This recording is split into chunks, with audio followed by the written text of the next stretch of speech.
اسمه أسطور محمد سيد جبالي.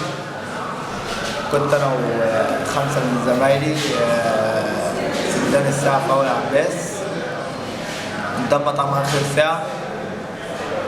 أنا رافع صورة للسيسي يعني مؤيدة في القرار اللي هو خده بعزل الرئيس وتسليم السلطة لرئيس المحكمة الدستورية لإدارة شؤون البلاد في المرحلة الانتقالية. فوجئت وانا بعدي الشارع حوالي 40 واحد بيجروا علينا. اذان العصر، مع اذان العصر 40 واحد كانوا بيجروا علينا، اقفوا اقفوا. زمايلي لما خافوا يعني بعدوا، وانا جيت اجري مسكوني، فضلوا يعتدوا عليا طول ما هم ماشييني. ضربوك يعني اعتدوا عليك بعد ما مسكوك؟ يعني زي ما انت شايف كده في وشي. وصلوني الخيمة كده، كانوا ناصبينها ورا عمارة طيبة مول قبل الاعتصام خالص يعني قبل ما توصل للاعتصام دخلوك في خيمة ورا طيبة مول. قبل ما اوصل ميدان رابعة العدوية دخلوني في خيمة ورا عمارة طيبة مول.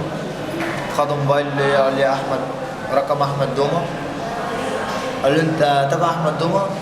طب انت شرفتنا النهارده، انت ليلتك سودا. فضلوا يهددوني بقى بالقتل وكده والتعذيب، ان هم رحلوني على الصعيد وكده. قلت لهم والله احمد دومة ده قريب من المنيا، من مركز ابو الراس يعني، مش احمد دومة اللي في دماغكم. قال لا ده هو احمد دومة.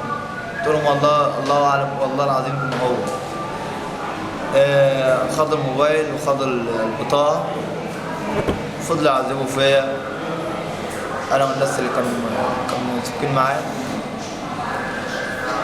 قالوا لي مين اللي وراك؟ مين اللي بعتك هنا؟ قلت لهم انا مش موجود هنا، انا مش موجود هنا، انا مخطوف من ميدان عباس العقاد، مخطوف من ميدان الساعة في عباس العقاد وانا بأيد السيسي. قال انت كمان مؤيد السيسي؟ قلت لهم ايوه. اعتدوا عليا زيادة.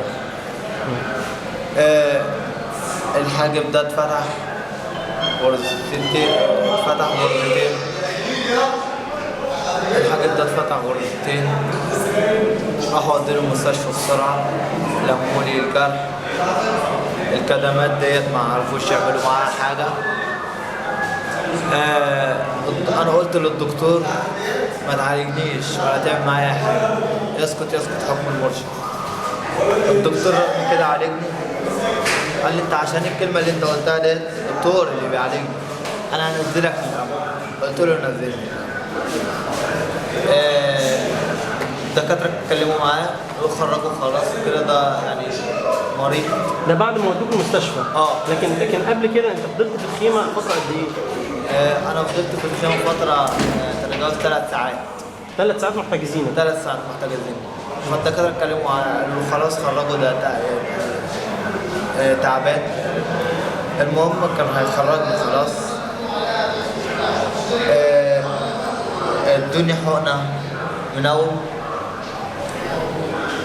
نص ساعة ما حسيتش بنفسي، ما دريتش بنفسي الا وانا تحت المنصة اللي هو كان واقف عليها، اللي كان واقف عليها بديع وبيتكلم. فوجئت اللي انا بتعذب،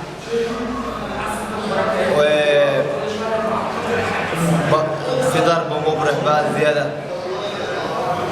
قعدوا يسألوني انت منين واللي بعتك برضه؟ قلت لهم انا مخطوف يا جماعة والله. قالوا لي احنا ما بنخطفش حد، انت مبعوث هنا، انت هنا بتعمل ايه؟ قلت لهم والله انا مش مبعوث، انا مخطوف من ميدان الساعة في اول عباس ان انا معارض الرئيس.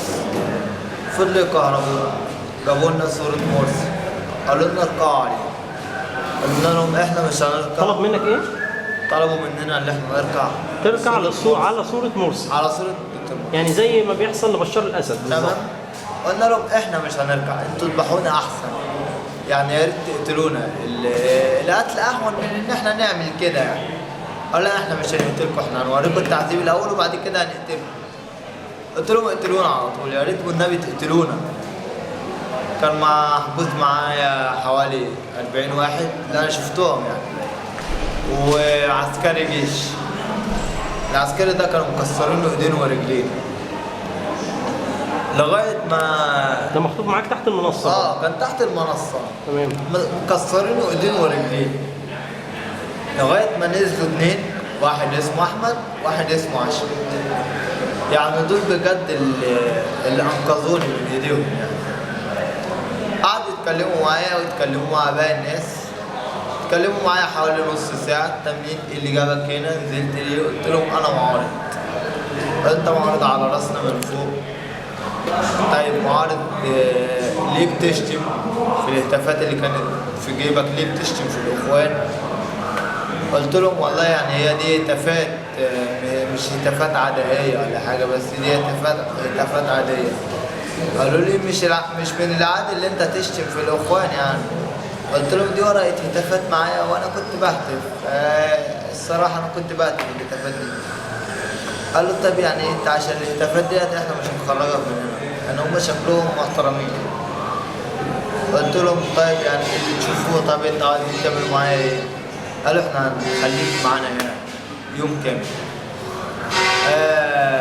حجزوني 4 ساعات تاني. واحد منهم اللي هو اسمه احمد قعد يتكلم معايا، يسألني اسئلة وارد عليه.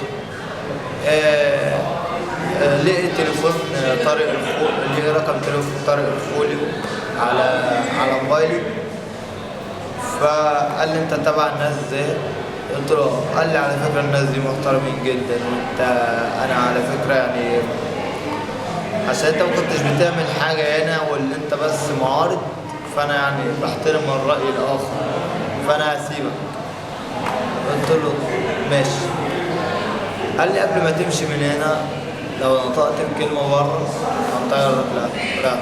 قلت له يا عمار بن يد الله، واحنا اتعودنا ان احنا ما نخافش، اتعودنا ان احنا ما نخافش من ايام يناير، واحنا لو كنا خايفين ما كناش نزلنا وعرضنا الرئيس السابق محمد مرسي. طلعونا الساعة 6:30 الصبح، رحت عملت محضر 6:30 الصبح يوم السبت. يوم السبت. تمام. رحت عملت محضر في اسم مدينة نصر أول. المحضر ده المفروض إن هو اترحل عن النيابة بكرة يوم 8/6 الساعة 8:30 الصبح. عشان أنا اتهمت في خيرت الشاطر محمد بديع، واتهمت في محمد مرسي وعبد الرحمن عز تحريض على خطفنا أنا وزمايلي، وتعذيبنا والشراء في بس هي دي القصة. وطلعوك من الاعتصام يوم وطلعونا من تحت المنصة. من تحت المنصة. تمام. في نفس المكان اللي انت اتعذبت فيه في الخيمة او تحت المنصة، كان في عدد تاني بيتعذب؟ كان في حوالي 40 واحد، وكان في 40 واحد في الخيمة؟ كان تحت المنصة. تحت المنصة 40 واحد بيتعذبوا. كبيرة، فكان فيها 40 واحد، المنصة كبيرة قوي.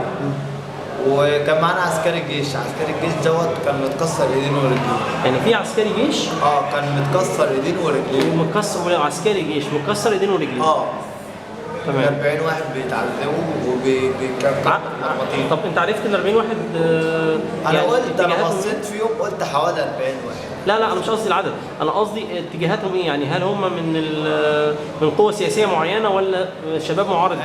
لا كان في شباب معارض، وكان يعني في اشكال كان في ناس متهمين بالتحريض على انشقاق الصف بينهم يعني. بس انا ما صدقتش انه دول متحرضين، عشان دول شباب صغير في سن 16 و 17. يعني خلينا نقول ان هم معارضين ومسكوهم برضه زيك وبيعذبوهم. خلينا نقول ان هم معارضين واتمسكوا زيه واتعذبوا واتكهربوا. انت مستمر في البلاغ ضد الاخوان المسلمين؟ انا مستمر في البلاغ ولما نشوف قلب تحقيق معايا. شكرا جدا.